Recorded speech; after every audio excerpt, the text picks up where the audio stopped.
Hello everyone, welcome to your channel Radhe Krishna classes.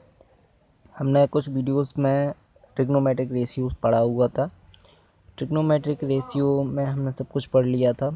तो आइए उसको एक ही पेज पर अगर हमारे पास सब कुछ लिखा रहता है तो उसे अच्छा एकदम एक ही बार में ही हम उसका एक रिवाइज़ कर सकते हैं। तो रिवाइज़ को जल्दी करने के लिए हम समरी लिख लेते हैं। समरी समझते हैं। इसके पिछले वीडियो में हमने ऑब्जेक्टिव क्वेश्चंस देख लिए थे कुछ, जो कि इंटरेस्टिंग थे और आए हुए भी थे। तो आइए समरी देख लेते हैं ट्रिग्नोमेट्रिक रेशियोज़ की।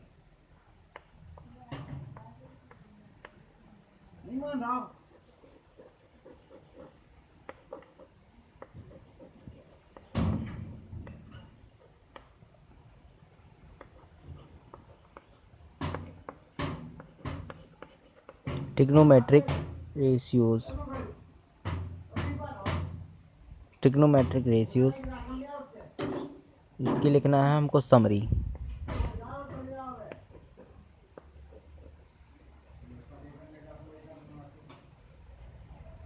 समरी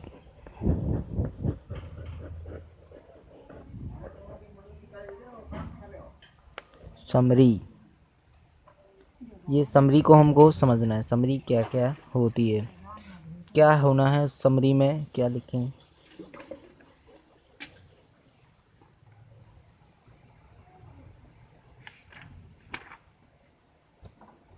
समरी में देखिए,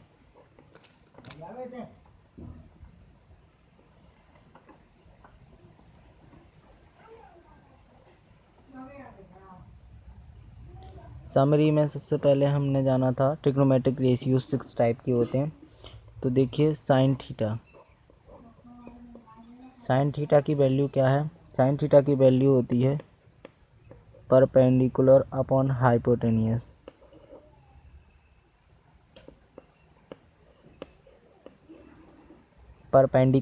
हाइपोटेनियस। दूसरा है कॉस थीटा।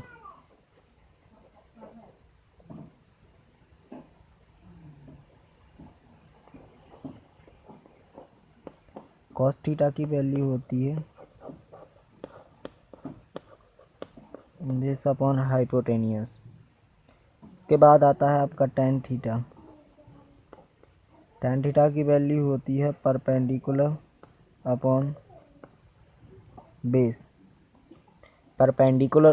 बेस। ये होती है टेन थीटा की वैल्यू, जिसको हम बोल सकते हैं tan theta implies then tan theta is equal to sin theta upon cos theta. ये चीज़ भी हम इसमें देख सकते हैं। तो ये तो हो गया हमारे 3 ट्रिग्नोमेट्रिक रेशियोज़। आइए 3 ट्रिग्नोमेट्रिक रेशियोज़ के बारे में और समझ लेते हैं। tan थीटा के बाद आता है cot थीटा। cot थीटा की वैल्यू होती है 1 अपॉन tan थीटा। और tan थीटा में हम लिख सकते हैं, इसको सीधा ही बोल सकते हैं बेस अपॉन परपेंडिकुलर।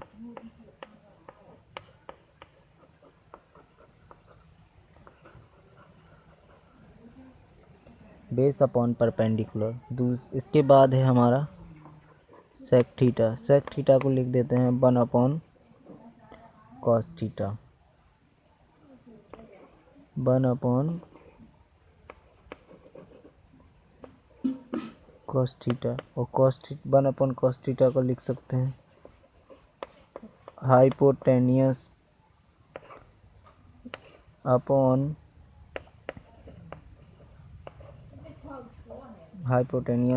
बेस। इसके बाद है हमारा कॉसेक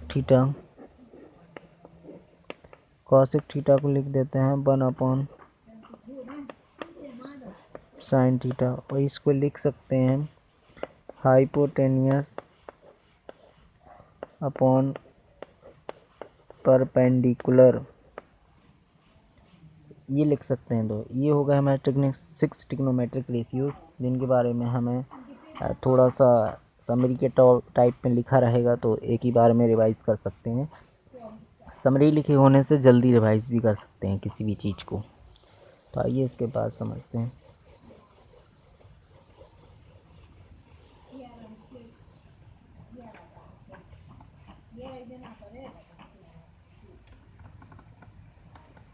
इसके बाद कुछ चीज़ें आपने समझी होंगी, जैसे कि कॉसेक थीटा। कॉसेक थीटा को लिख सकते हैं 1/sin थीटा। इसके बाद आता है दूसरा सेक थीटा। सेक थीटा को लिख सकते हैं 1/cos थीटा। इसके बाद आता है तीसरा कॉट थीटा। कॉट थीटा को 1/tan थीटा, या इसको एक और चीज़ लिख सकते हैं cos theta upon sin theta. ये चीज़ भी हम लिख सकते हैं। इसके अलावा एक चीज़ और देखने को मिलती है, एक ये तो हो गया cot थीटा, और tan थीटा का देख लो। tan theta is equal to होता है sin theta upon cos theta. तो एक ये भी चीज़ हो गई। ये चीज़ भी लिखा रहेगा एक पेज पर समरी के तौर पर, सही रहेगा। इसके बाद हमको एक्यूट एंगल वाला समझना है, वो चीज़ क्या है, तो आइए देखते हैं। देन ये हो जाएगा फिनिश। देन ये फिनिश हो जाएगा चैप्टर। इसके बाद दूसरा चैप्टर देखेंगे। एक ये एक्यूट एंगल वाला कुछ लिखा हुआ है, if theta is an acute angle and theta is an acute angle, then first देखेंगे sin 90 minus theta।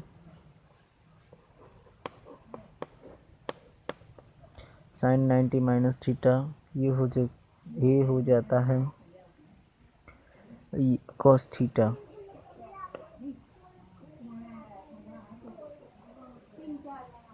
cos theta. दूसरा देखो cos 90 minus theta. cos 90 minus theta हो जाता है प्लस में होता है sin थीटा।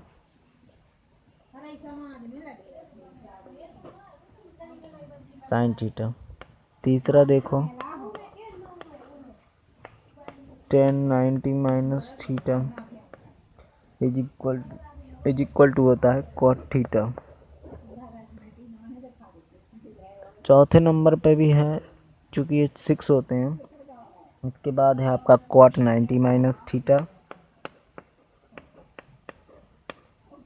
ये आपका हो जाएगा tan थीटा। इसके बाद एक और है, ये हो गया sin cos tan। cot के बाद आएगा sec 90 minus theta is equal to cos theta. cosec theta होता है cosec थीटा। इसके बाद एक और बचा हुआ है जो मैं यहाँ लिख रहा हूँ बगल में। एक और चीज़ बची हुई है cosec 90 माइनस थीटा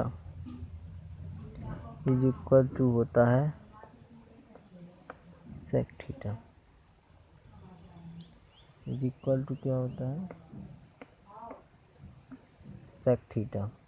यहाँ लिख नहीं रहा होगा, यहाँ लिख दे रहा हूँ, क्या होता है sec थीटा। अब सब कुछ दिख रहा होगा। और ये हो गया समरी फिनिश। यहीं तक यही चीज़ आपने पूरे ट्रिग्नोमेट्रिक रेशियोज़ में पढ़ी हुई है। यही चीज़ें पढ़ने में इतना समय लग गया है। तो अब इसको एक पेज पे लिखा रहेगा, तो समरी के तौर पर तो रिवाइज़ करना बहुत आसान होगा।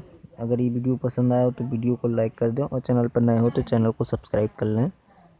Thank you very much.